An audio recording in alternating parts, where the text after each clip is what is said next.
Wanna go see the garden? What's up, guys? I just realized I'm actually wearing the same dress I was wearing in the last video you saw, but it's not the same day. It's actually 9 days later, I think, from when I shot that video. Maybe not that much, maybe 8 days. Anyway, I just got home, as in I just pulled in my driveway from our family vacation. Jeremiah is not here yet. We took 2 vehicles because we have more children than fit in one of our vehicles. And I'm going out to take a look at my gardens, you know, because priorities. Said hi to my dog. Haven't even unpacked the car yet, and I got to see the garden. Bear was excited to see me, aren't you, buddy? Yes. Look at those lovely chickens. They've definitely grown since I saw them last a week ago. Also, we've gotten a lot of rain here since I've been gone, so everything's looking really green. It's incredible what a week of growth will do to a garden in the summer. Quick look over here, it's all looking really good. Down here that I'm most excited for. It's kind of funny, you guys just saw the last garden tour. I'll probably wait till this coming weekend to do another one, so this will be sort of a brief in between. This was the most exciting thing to pull up on after being gone for the week. My Sunflower Steve sunflowers are just about in full bloom. Got lots of open heads, lots of the doubles. So right before I left, I was getting a few blooms open and I was so excited. But sad, I thought I was gonna miss it and I didn't. Just can't get over how cool these look. Oh, there's a nice yellow. Now I saw this one. Of course, this is a bloom. I think this one was probably open before I left. Look at that thing. It's amazing.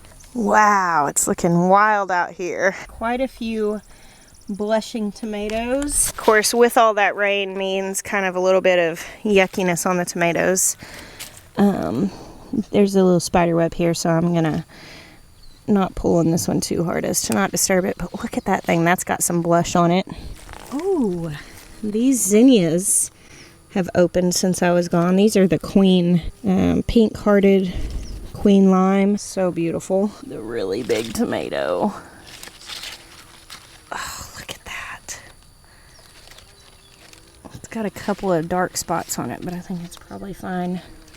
Maybe we'll get to pick that tomorrow or the next day. Oh, I just cannot express how much I miss my garden when I'm out of town. So I bet there are some melons in here that are ready to come off. Not letting go quite yet. These are getting pretty cool looking. Called snow leopard. Quite a few there. Look at the Hajari melons. They're looking really nice in there. Got a bunch of them. Look at that. Oh, and the tromboncino squash. So these are bigger, which I had told Will to leave them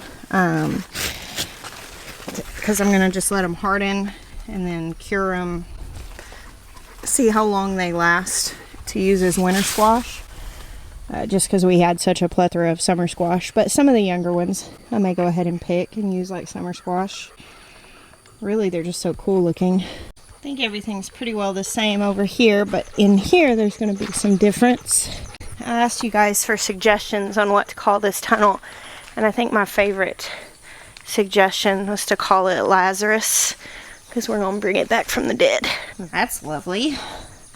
But back here are all of the beds. We've got corn, we've got wheat, sunflowers, and then again corn, wheat, sunflowers, and we're going to test these to see after these crops grow, come back and plant like some beans or something and see how they do, you know, how contaminated the soil is after that.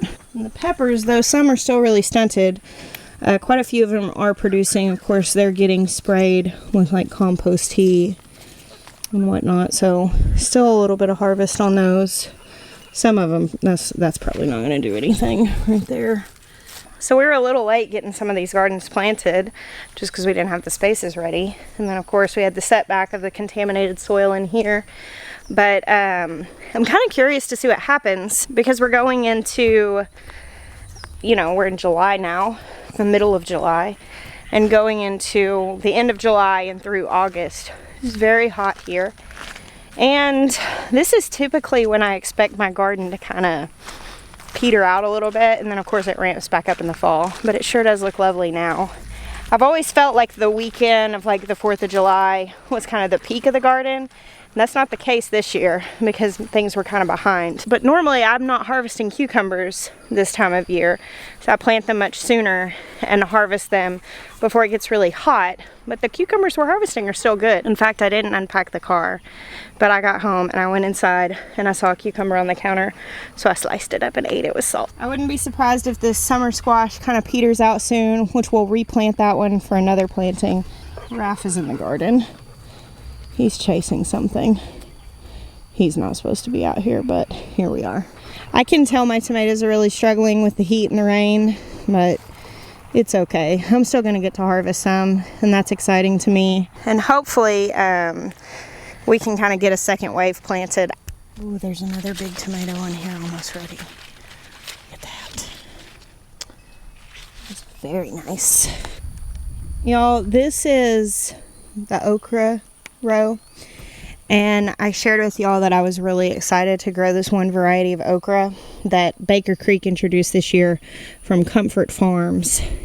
He's in Georgia, and I followed him on Instagram for a while. And look at this. This is the Motherland okra, and it is so beautiful. Do okra leaves remind anybody else of tree stars?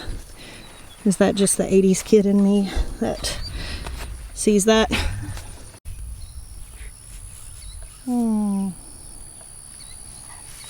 She's a beaut, Bear.